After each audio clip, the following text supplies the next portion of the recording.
The Wind in the Willows by Kenneth Grahame. Read by the new storyteller.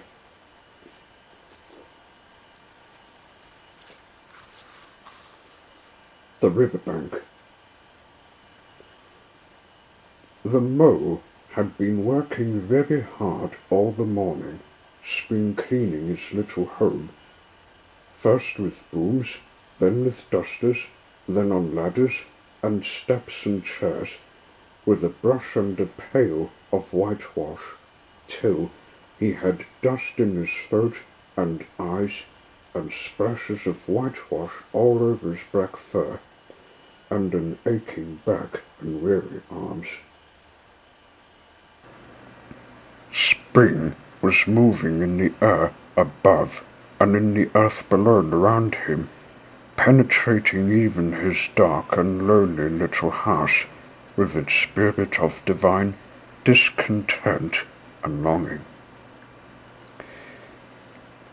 It was small wonder then that he suddenly flung down his brush on the floor, said, "Bother!"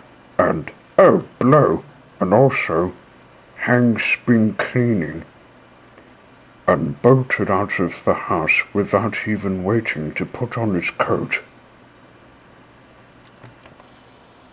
Something up above was calling him imperiously, and he made for the steep little tunnel which answered in his case to the gravelled carriage drive owned by animals whose residences are nearer to the sun and air. So he scraped and scratched and scrabbled and scourged, and then he scourged again and scrabbled and scratched and scraped, working busily with his little paws and muttering to himself, "Up we go, up we go," till at last, pop! His snout came out into the sunlight, and he found himself rolling in the warm grass of a great meadow. "This is fine," he said to himself. "This is better than whitewashing." The sunshine struck hot on his fur, soft breezes caressed his heated brow, and after the seclusion of the cellarage he had lived in so long, the cabble of happy birds fell on his dulled hearing almost like a shout, jumping off all his four legs at once in the joy of living and the delight of spring without its cleaning. He pursued his way across the meadow till he reached the hedge on the further side. "Hold up," said an elderly rabbit at the gap. "Sixpence for the privilege of passing by the private road." He was bowled over in an instant by the impatient and contemptuous mole, who trotted along the side of the hedge, chaffing the other rabbits as they peeped hurriedly from their holes to see what the row was about.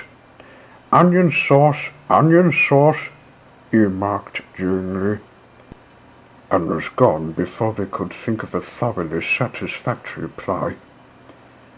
Then they all started grumbling at each other. "How stupid you are! Why didn't you tell him? Well, why didn't you say?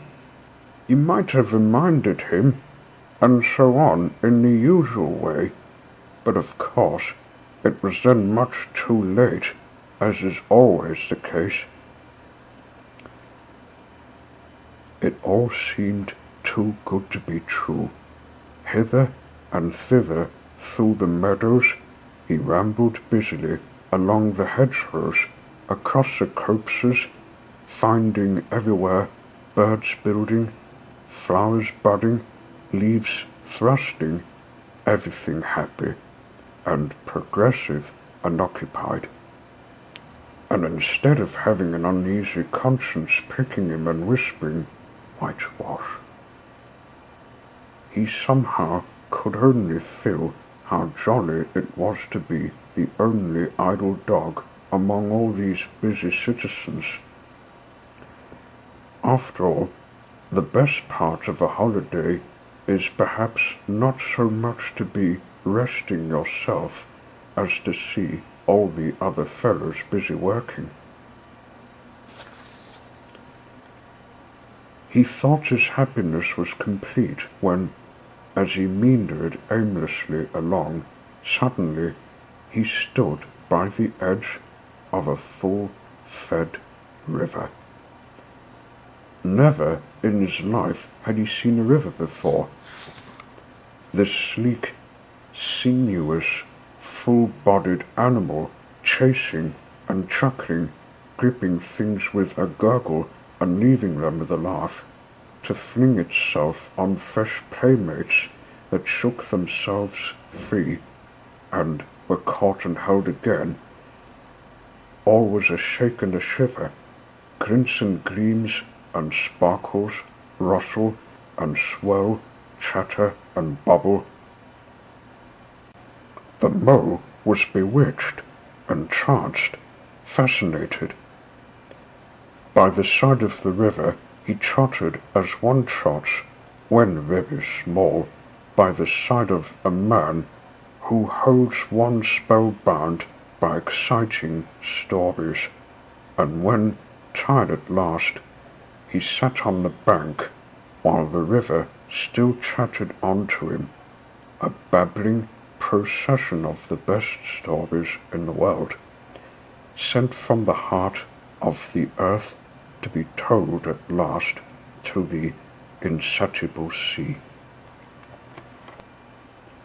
As he sat on the grass and looked across the river, a dark hole in the bank opposite, just above the water's edge, caught his eye, and dreamily he fell to considering what a nice snug dwelling place it would make for an animal with a few wants and fond of a Baijiu riverside residence, above flood level and remote from noise and dust.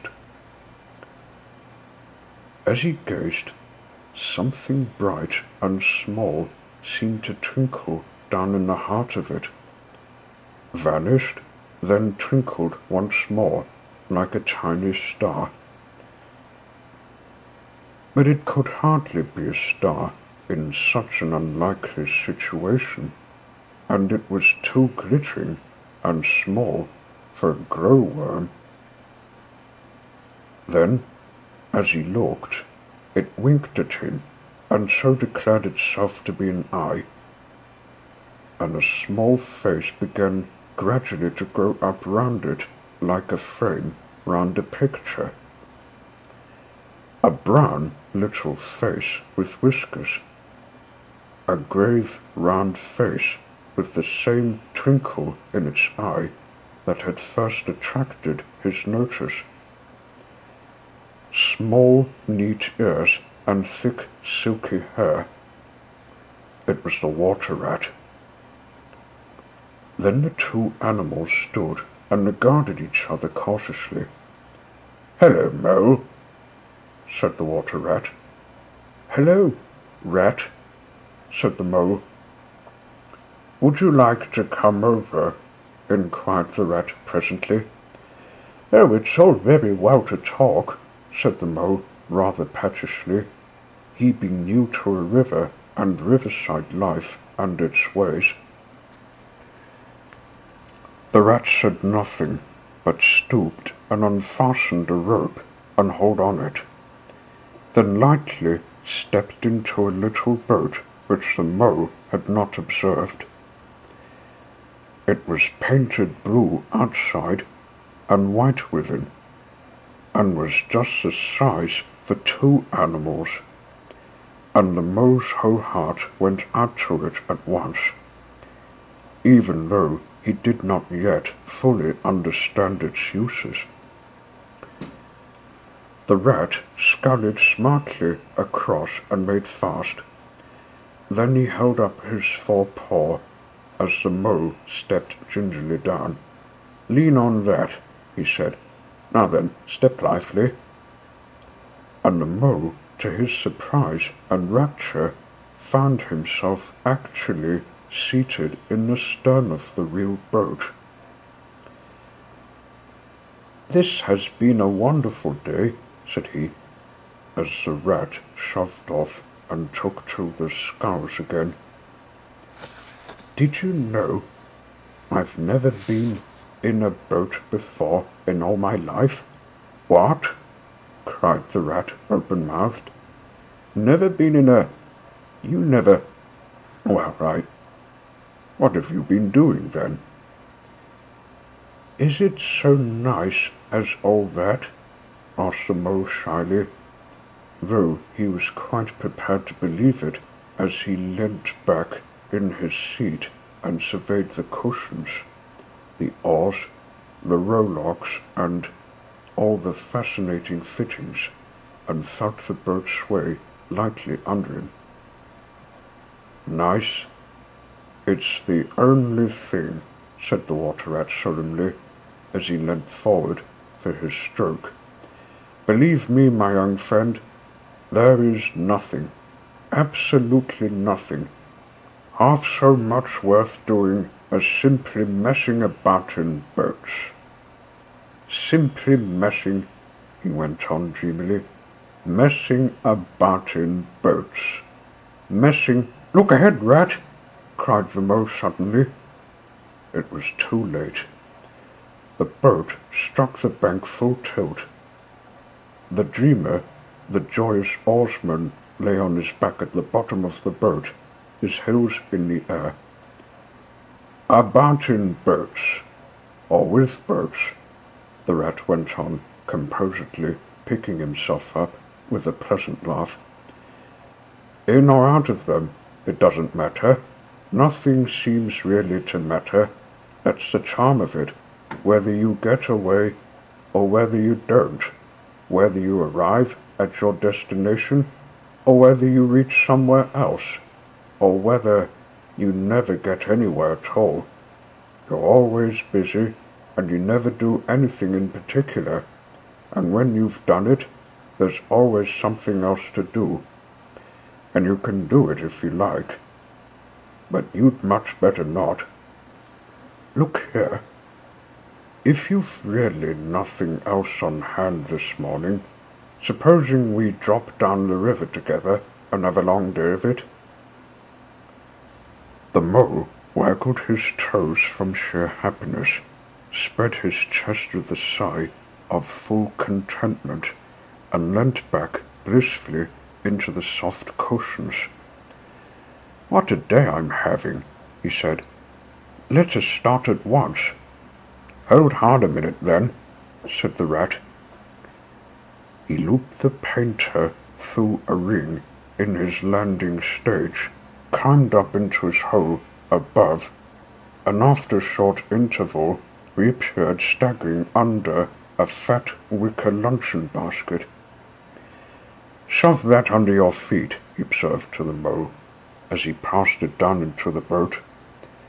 Then he untied the painter and took the sculls again. "What's inside it?" asked the mole, wriggling with curiosity. "There's cold chicken inside it," replied the rat briefly. "Cold tongue, cold ham, cold beef, pickled gherkins, salad, French rolls, cress sandwiches, potted meat, ginger beer, lemonade, soda water—" "Oh, stop, stop!" cried the mole in ecstasies. "This is too much." "Do you really think so?" inquired the rat seriously. "It's only what I always take on these little excursions, and the other animals are always telling me that I'm a mean beast, and cut it very fine." The mole never heard a word he was saying, absorbed in the new life he was entering upon, intoxicated with the sparkle, the ripple, the scents, and the sounds, and the sunlight. He trailed a paw in the water and dreamed long waking dreams. The water rat, like the good little fellow he was, sculled steadily on, and forbore to disturb him. "I like your clothes awfully, old chap," he remarked after some half an hour or so had passed. "I'm going to get a black velvet smoking suit myself some day, as soon as I can afford it." "I beg your pardon," said the mole, pulling himself together with an effort. "You must think me very rude, but all this is so new to me. So this is a river?" "The river," corrected the rat. "And you really live by the river? What a jolly life!" "By it, and with it, and on it, and in it," said the rat. "It's brother and sister to me, and aunts and company, and food and drink, and naturally washing. It's my world, and I don't want any other. What it hasn't got is not worth having, and what it doesn't know is not worth knowing. Lord, the times we've had together, whether in winter or summer, spring or autumn, it's always got its fun and excitements. When the floods are on in February, and my cellars and basement are brimming with drink, that's no good to me, and the brown water runs by my best bedroom window, or again when it all drops away and shows patches of mud that smells like plum cake, and the rushes and weed clog the channels, and I can potter about dry shod over most of the bed of it, and find fresh food to eat and things careless people have dropped out of boats. But isn't it a bit dull at times?" the mole ventured to ask. "Just you and the river, and no one else to pass a word with?" "No one else to... well, I mustn't be hard on you," said the rat with forbearance. "You're new to it, and of course you don't know. The bank is so crowded nowadays that people are moving away altogether. Oh no, it isn't what it used to be at all. Otters, kingfishers, dap chicks, moorhens, all of them about all day long, and always wanting you to do something, as if a fellow had no business of his own to attend to." "What lies over there?" asked the mole, waving a paw towards a background of woodland that darkly framed the water meadows on one side of the river. "That? Oh, that's just the wildwood," said the rat shortly. "We don't go there very much, we riverbankers." Aren't they very nice people in there?" said the mole, a trifle nervously. "Well," replied the rat, "let me see. The squirrels all right, and the rabbits, some of them. But rabbits are a mixed lot, and then there's Badger, of course. He lives right in the heart of it. Wouldn't live anywhere else, either if you paid him to do it.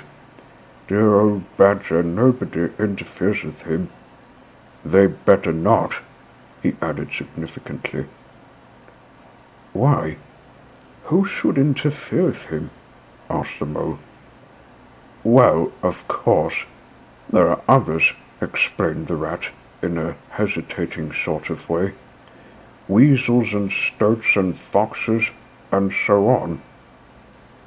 They're all right in a way. I'm very good friends with them, past the time of day when we meet, and all that. But they break out sometimes, there's no denying it, and then, well, you can't really trust them, and that's the fact." The mole knew well that it is quite against animal etiquette to dwell on possible trouble ahead, or even to elude it, so he dropped the subject. "And beyond the wild wood again?" he asked, "where it's all blue and dim, and one sees what may be hills, or perhaps they mayn't, and something like the smoke of towns, or is it only cloud drift?" "Beyond the wild wood comes the wide world," said the rat, "and that's something that doesn't matter either to you or me. I've never been there, and I'm never going, nor you either, if you've got any sense at all. Don't ever refer to it again, please. Now then, here's our backwater at last, where we're going to have lunch." Leaving the main stream, they now passed into what seemed at first sight like a little landlocked lake. Green turf sloped down to either edge. Brown snaky tree roots gleamed below the surface of the quiet water, while ahead of them the silvery shoulder and foamy tumble of a weir, arm in arm with a restless dripping mill wheel that held up in its turn a grey gabbled mill house, filled the air with a soothing murmur of sound, dull and smothery, yet with little clear voices speaking up cheerfully out of it at intervals. It was so very beautiful that the mole could only hold up both forepaws and gasp, "Oh my! Oh my! Oh my!" The rat brought that boat alongside the bank, made her fast, helped the still awkward mole safely ashore, and swung out the luncheon basket. The mole begged as a favour to be allowed to unpack it all by himself, and the rat was very pleased to indulge him and to sprawl at full length on the grass and rest, while his excited friend shook out the tablecloth and spread it, took out all the mysterious packets one by one, and arranged their contents in due order, still gasping, "Oh my! Oh my!" at each fresh revelation. When all was ready, the rat said, "Now pitch in, old fellow," and the mole was indeed very glad to obey, for he had started his spring cleaning at a very early hour that morning, as people do, and had not paused for bite or sup, and he had been through a very great deal since that distant time which now seemed so many days ago. "What are you looking at?" said the rat presently, when the edge of their hunger was somewhat dulled, and the mole's eyes were able to wander off the tablecloth a little. "I am looking," said the mole, "at a streak of bubbles that I see travelling along the surface of the water. That is a thing that strikes me as funny." "Bubbles? Oh," said the rat, and chirruped cheerily in an inviting sort of way. A broad glistening muzzle showed itself above the edge of the bank, and the otter hauled himself out and shook the water from his coat. "Oh, greedy beggars," he observed, making for the provender. "Why didn't you invite me, Ratty?" "This was an impromptu affair," explained the rat. "By the way, my friend, Mr. Mole." "Proud, I'm sure," said the otter, and the two animals were friends forthwith. "Such a rumpus everywhere," continued the otter. "All the world seems out on the river today. I came up this backwater to try and get a moment's peace, And then I stumble upon you fellows, at least, I beg your pardon. I don't exactly mean that, you know. There was a rustle behind them, proceeding from a hedge wherein last year's leaves still clung thick, and a stripy head with high shoulders behind it peered forth on them. "Come on, old badger," shouted the rat.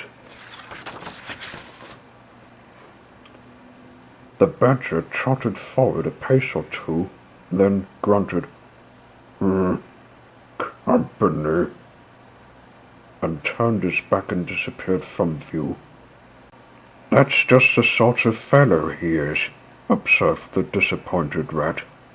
"Simply hates society. Now we shan't see any more of him today. Well, tell us who's out on the river." "Toad's out for one," replied the otter, "in his brand new wagger boat. New togs, new everything." The two animals looked at each other and laughed. "Once it was nothing but sailing," said the rat. "Then he tired of that and took to punting. Nothing would please him but to punt all day and every day, and a nice mess he made of it. Last year it was houseboating, and we all had to go and stay with him in his houseboat, and we pretended to like it. He was going to spend the rest of his life in a houseboat. It's all the same whatever he takes up. He gets tired of it and starts on something fresh." "Such a good fellow, too," remarked the otter reflectively. "But no stability, especially in a boat." From where they sat, they could get a glimpse of the main stream across the island that separated them, and just then a wagger boat flashed into view. The rower, a short, stout figure splashing badly and rolling a good deal, but working his hardest. The rat stood up and hailed him, but Toad, for it was he, shook his head and settled sternly to his work. "He'll be out of the boat in a minute if he rows like that," said the rat, sitting down again. "Of course he will," chuckled the otter. "Did I ever tell you that good story about Toad and the lock keeper? It happened this way. Toad, an errant mayfly, swerved unsteadily athwart the current in the intoxicated fashion affected by young bloods of mayflies seeing life. A swirl of water and a coop, and the mayfly was visible no more. Neither was the otter. The mole looked down. The voice was still in his ears, but the turf whereon he had sprawled was clearly vacant. Not an otter to be seen, as far as the distant horizon. But again there was a streak of bubbles on the surface of the river. The rat hummed a tune, and the mole recollected that animal etiquette forbade any sort of comment on the sudden disappearance of one's friends at any enjoyment, for any reason or no reason whatever. "Well, well," said the rat, "I suppose we ought to be moving."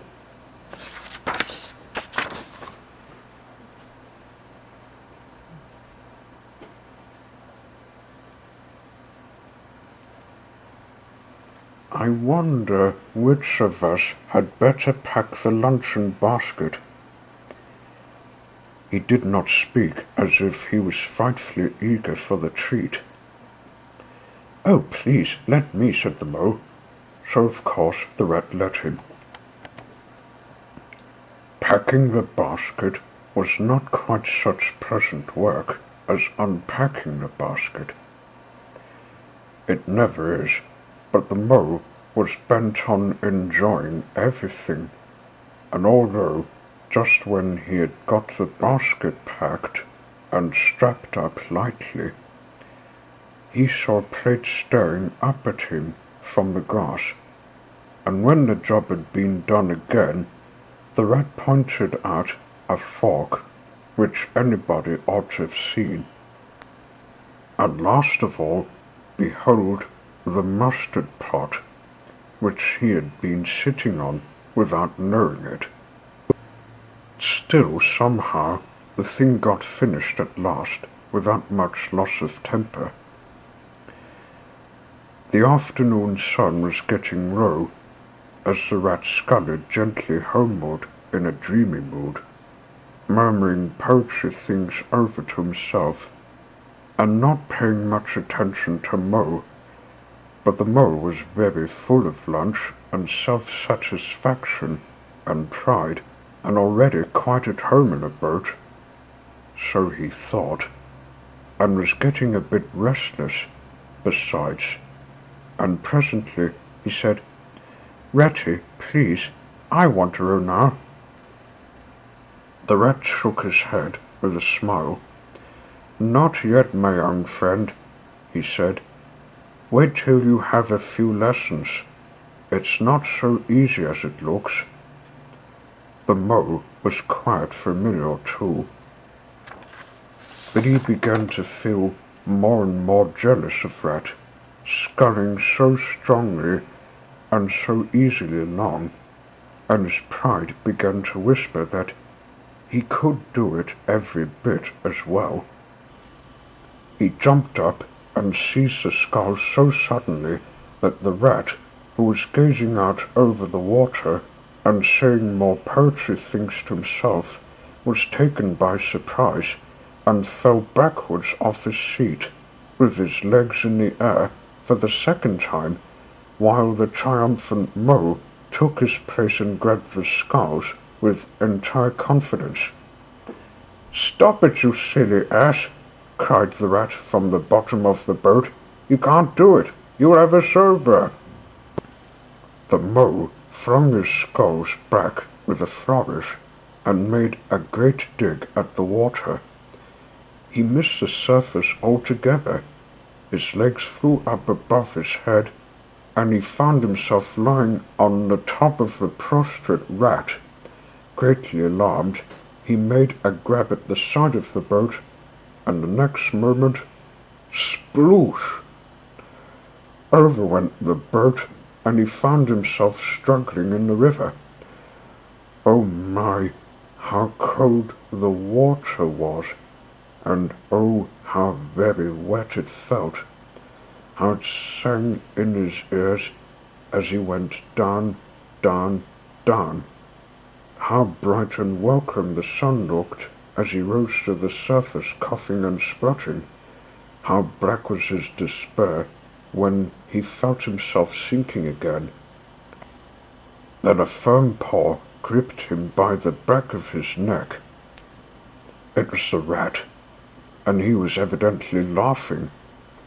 The mole could feel him laughing right down his arm and through his paw, and so into his. The mole's neck. The rat got hold of the scull and shoved it under the mole's arm. Then he did the same by the other side of him, and swimming behind propelled the helpless animal to shore, hauled him out, and set him down on the bank, a squashy, pulpy lump of misery. When the rat had rubbed him down a bit and wrung some of the wet out of him, he said, "Now then, old fellow, trot up and down the towing path as hard as you can till you're warm and dry again, while I dive for the luncheon basket." So the dismal mole went without, and ashamed within, trotted about till he was fairly dry, while the rat plunged into the water again, recovered the boat, righted her and made her fast, fetched his floating property to shore by degrees, and finally dived successfully for the luncheon basket, and struggled to land with it. When all was ready to start once more, the mole, limp and dejected, took his seat in the stern of the boat as they set off. He said in a low voice, broken with emotion, "Ratty, my generous friend, I am very sorry indeed for my foolish and ungrateful conduct. My heart quite fails me when I think I might have lost that beautiful luncheon basket, indeed. I have been a complete ass, and I know it. Will you overlook it this once and forgive me, and let things go on as before?"